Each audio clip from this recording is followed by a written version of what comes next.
Olá pessoal, boa noite. Aqui é o professor Diego falando. Espero que todos estejam bem.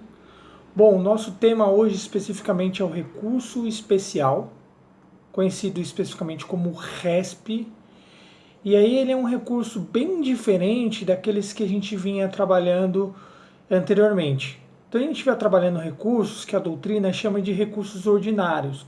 São os recursos mais simples. Agora é o contrário, agora a gente passa a trabalhar, já iniciando por essa unidade, em recursos mais extremos, mais específicos, que é simples admissão, ou seja, o simples conhecimento já é bem complicado, já é bem complexo. Falando um pouco do recurso especial, a gente tem que entender o primeiro ponto, que ele se direciona ao Superior Tribunal de Justiça. Então, o recurso especial ele é dirigido ao STJ. Cabe ao STJ julgar o mérito do recurso especial. Não é o Tribunal de Justiça ou o Tribunal Regional Federal que vai analisar o mérito. Não, quem vai analisar o mérito é o Superior Tribunal de Justiça, porque ele é um recurso específico que é o direcionado ao STJ. Para além disso, o que a gente precisa saber? A gente precisa saber que, um ponto essencial, por expressa previsão normativa, não cabe recurso especial, na esfera do juizado especial civil.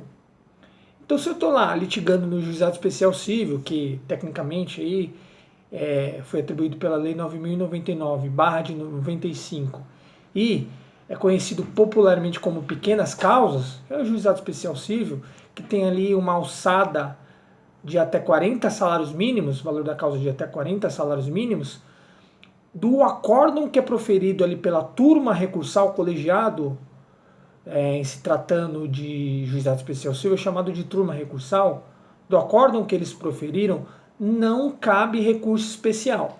Então, se eu estou lá na esfera da Lei 9.099/95 e aí a turma recursal proferir um acórdão, se eu apresentar um recurso especial, por mais que eu cumpra os requisitos lá elencados pela lei, tempestividade, ou seja, dentro do prazo de 15 dias, se eu recolhi o preparo, se até mesmo violou lei federal, embora o acordo não tenha violado lei federal, se eu apresentei um recurso especial para o STJ, o que vai acontecer é o seguinte: o STJ não vai conhecer esse recurso. O recurso não será conhecido. Ele é tecnicamente errado. Ao receber o recurso, a turma recursal, que faz o primeiro filtro de juízo de admissibilidade, e a gente vai ver mais para frente, tem que fazer o quê? Tem que extinguir. Ah, mas depois eu posso apresentar outro recurso, por exemplo, embargo de declaração.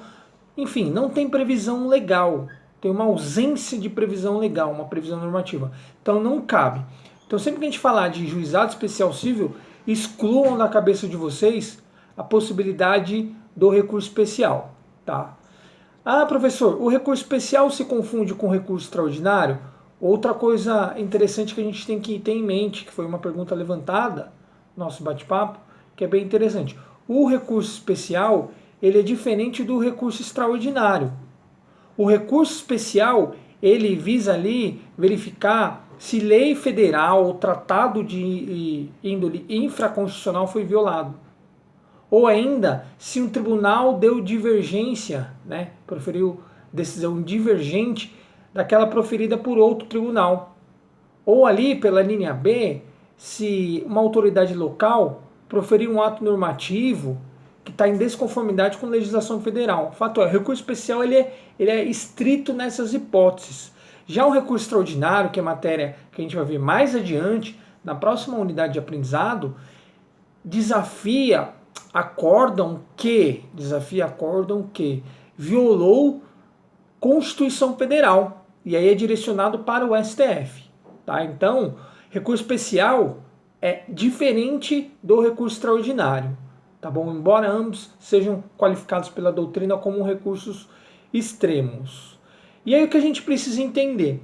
O juiz proferiu uma sentença, juiz lá de primeiro grau proferiu uma sentença, eu posso direto tirar um recurso especial? Absolutamente não. O recurso adequado é uma apelação da sentença, cabe apelação. Aí sim da apelação vai vir um acórdão.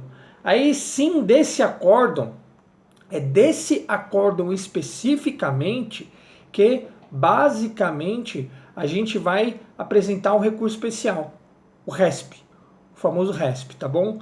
As hipóteses do cabimento do recurso especial, elas estão ali delineadas, estão ali traçadas no artigo 105, inciso 3º, alíneas A, B e C da Constituição Federal.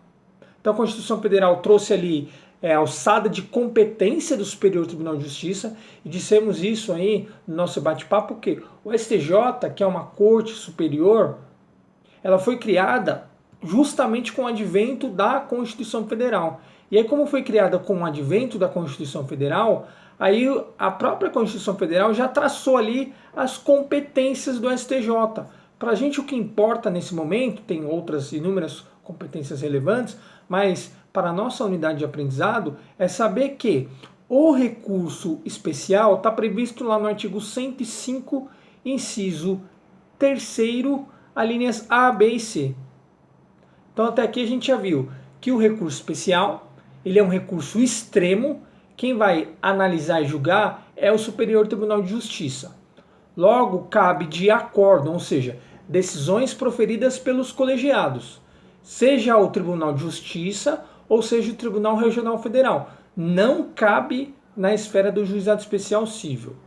Para além disso, então, a gente tem que entender também que o recurso especial, ele não se confunde basicamente com a apelação.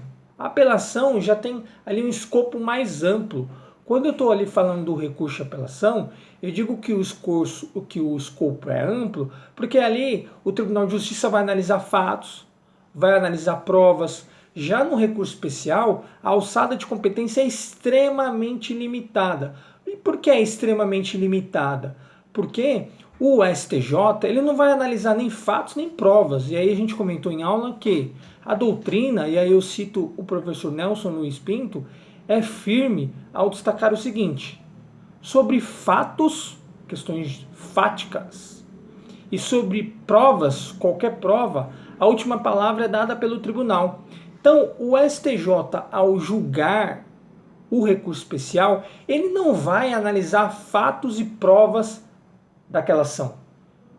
O que ele vai analisar, basicamente, é legislação federal ou tratado foi violado? Ah, não foi violado? Então nem cabe. 2. Teve ali um ato do governo que afrontou a legislação federal? Ah, não teve? Espanca essa possibilidade. 3. Por último, mas não menos importante, o Tribunal de Justiça de São Paulo julgou com o mesmo processo ali, o mesmo objeto, a mesma causa de pedir, enfim, uma lide análoga, completamente diferente do que julgou o Tribunal de Justiça do Amazonas, ou seja, eu tenho duas situações jurídicas idênticas e soluções adotadas completamente antagônicas, completamente diferentes. Aí o que vai acontecer é o seguinte: isso vai gerar o quê? Uma insegurança jurídica. Como pode, numa mesma lide ali, no mesmo conflito, um conflito análogo, onde tem ali a mesma causa de pedir idêntica e o mesmo pedido, tribunais proferirem decisões tão antagônicas, tão diferentes. O STJ, como guardião da legislação federal, vai fazer o quê? Ele vai fazer a baliza, ele vai interpretar. Ele falou assim, olha, na verdade, o Tribunal de Justiça de São Paulo é que deu a interpretação adequada, então ele vai afastar a interpretação. Tá? Então, que a gente, só rememorando, eu tenho lá uma ação, aí vai ser proferida a sentença. Da sentença cabe a apelação. Ah, professor, se tiver omissão, contradição, obscuridade, eu posso apresentar embargo de declaração antes de apresentar recurso de apelação? Lógico que pode. Mas aí o juiz rejeitou lá os embargos, aí você manejou um recurso de apelação. Aí o Tribunal de Justiça, ou TRF, ou seja, segunda instância, distribuído lá na competência, vai julgar. Desse julgamento vai sair o quê? Vai sair um acórdão. E aí, desse acórdão, cabe outros recursos, mas esses recursos que são direcionados principalmente aos tribunais superiores, lembre-se que pode caber embargo de declaração. Se o acórdão tiver omissão, contradição, obscuridade ou erro material, Não tenho dúvidas, não tenho a menor dúvida que eu posso manejar ali o embargo de declaração. Mas vamos supor ali que os embargos foram rejeitados ou estrategicamente eu não quero apresentar embargo de declaração. Quero já direto partir para um recurso especial. Ou seja, eu quero subir aquela discussão para o STJ. Primeira coisa que eu tenho que ter em mente. O recurso especial não é uma segunda apelação. Que nem dizem, né? Uma apelação da apelação. Não. Recurso especial é um recurso extremo. Então, eu preciso analisar se aquele acórdão, basicamente, ele está ali inserido, tem algum vício íncito àquele acórdão, tem algum dos vícios que estão elencados no artigo 105, inciso 3º da Constituição Federal. Qual é a primeira hipótese? A primeira hipótese é quando o acórdão recorrido viola tratado infraconstitucional ou lei federal. Então, basicamente ali, eu tenho uma decisão que foi proferida ali pelo Tribunal de Justiça, o TRF, que violou ou negou vigência, ou seja, por ação violou ou por omissão deixou de aplicar algum conteúdo de um tratado internacional. Ou por outro lado, o meu acórdão ali, o acórdão que eu vou desafiar, que eu vou apresentar um recurso especial, que é cabível, ele violou ou negou vigência à lei federal. Qual lei federal, professor? Pode ser as mais diversas possíveis. Todas. Que irradiam efeitos a nível federal. CPC, que a gente está estudando agora, Código Civil, Código de Processo Civil, Código de Processo Penal, enfim. Violou ou negou vigência? A violação tem mais a ver com a ação. E negar vigência tem a ver com omissão. Por isso que a gente tem que interpretar dessa forma quando a gente lê o artigo 105.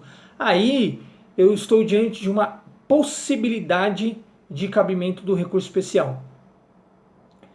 E aí, pelo inciso B, segunda hipótese ali de cabimento, a gente tem acórdão recorrido julga válido o ato de governo local contestado em face de lei federal. E aí o que é importante a gente destacar é o seguinte, principalmente agora em épocas de pandemia, tem tido muita discussão ali, pô, esse poder aqui, o município está usurpando da sua competência, o Estado está usurpando da sua competência, de quem é essa competência? A gente sabe que lá a Constituição Federal, ela delineia quais são as competências da União, do Estado e dos municípios. Ela delineia. Então vamos supor, e aí eu dei esse exemplo aqui no chat de vocês, mas é bom lembrar para a gente conseguir ilustrar da melhor forma possível essa hipótese de cabimento. Então vamos supor, vamos pegar, tem o CTB, Código de Trânsito Brasileiro, que é uma legislação federal, ou seja, ela irradia efeitos válidos e vigentes em todo o território nacional. Acre, enfim, São Paulo, Rio de Janeiro, enfim, todos os estados da federação e o Distrito Federal. O Distrito Federal, como a gente sabe, ele é qualificado pela doutrina como híbrido. Ele é meio município, meio estado. Fato é, o CTB, dentre outras inúmeras disposições, obriga a pessoa que quer dirigir ter uma habilitação, por isso ela tem que passar por um processo, autoescola, enfim, toda aquela parte burocrática que a gente conhece. Lei federal válida, vigente e eficaz. E aí vamos supor que, somente na época agora, a gente está nesse ano aqui, que em tese, até o momento, a gente tem eleições marcadas, eleições municipais.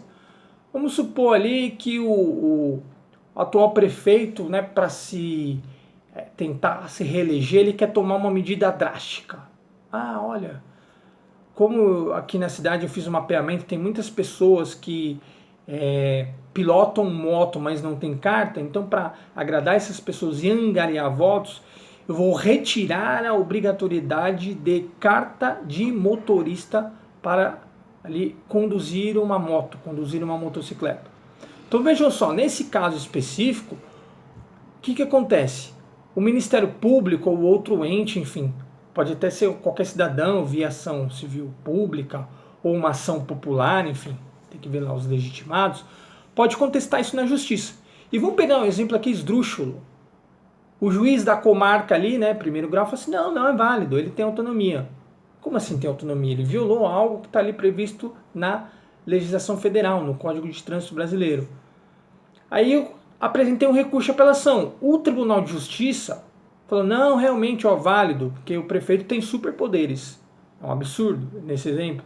Nesse caso, cabe recurso especial pela linha B, porque, na verdade, a gente está diante de uma situação que um ato de um governo local contestou o que está disciplinado na lei federal, por isso que cabe recurso especial.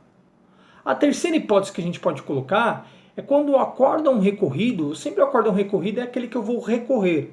Tem um acórdão e eu vou apresentar um recurso.